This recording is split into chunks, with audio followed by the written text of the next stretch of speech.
बड़ा बोलना नहीं चाहिए, बड़ा सोचना चाहिए, क्योंकि फसल हमेशा बाढ़ से नहीं बारिश से पैदा होती है। सरिता सरकारी विभाग में कर्मचारी थी। 50 वर्ष की उम्र थी। घुटनों के दर्द से परेशान रहती थी, मगर क्या करे, परिवार चलाने के लिए जॉब तो करना ही था। रोज की तरह वो स्टॉप पे खड़ी थी घर वापस जाने के लिए। बस आई, रुकी, सरिता बस में चढ़ी।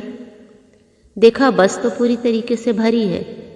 आज लगता है बैठने की जगह नहीं मिल पाएगी।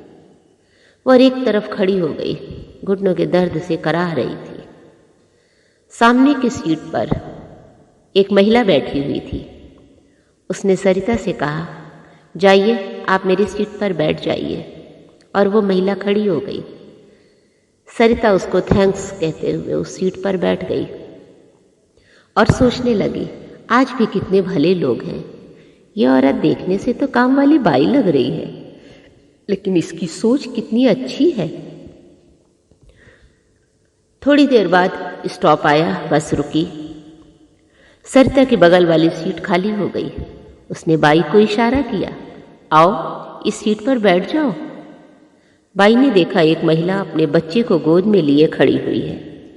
बाई ने उस महिला से कहा, जाइए आप उस सीट पर बैठ जाइए। वो महिला उस बाई को दुआएं देती हुई उस सीट पर बैठ गई। बस आगे गई, नेक्स्ट स्टॉप आया। वो महिला जो बच्चे को लिए हुए थी उस स्टॉप पे उतर गई। वो सीट फिर खाली हो गई।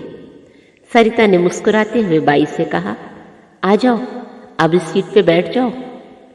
उस बाई ने देखा बस में एक वृद्ध दादाजी खड़े हुए हैं।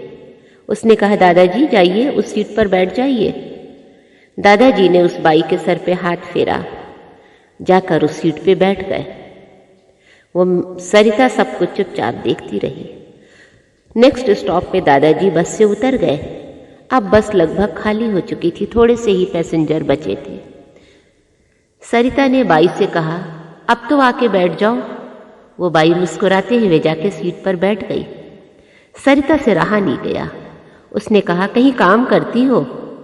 बाई बोली, हाँ मजदूरी करती हूँ, सारे दिन मेहनत करके अब घर वापस जा रही हूँ। सरिता बोली, ये बताओ 3 बार ये सीट खाली हुई, तुम इस पर नहीं बैठी, किसी और को बैठा दिया, तुमने अपनी सीट भी मुझे दे दी।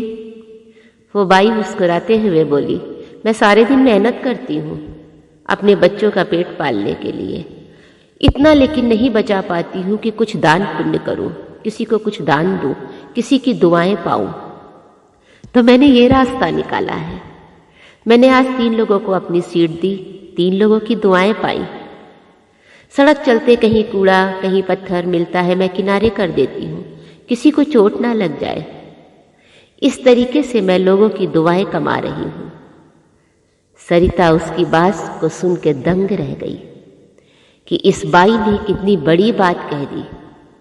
जी हाँ, हमें अपनी रोजमर्रा की जिंदगी में कुछ ऐसे काम करने चाहिए जिससे जाने अनजाने दूसरों का भला हो, और इस तरीके से हमें दूसरों की कुछ दुआएं भी मिल जाएं।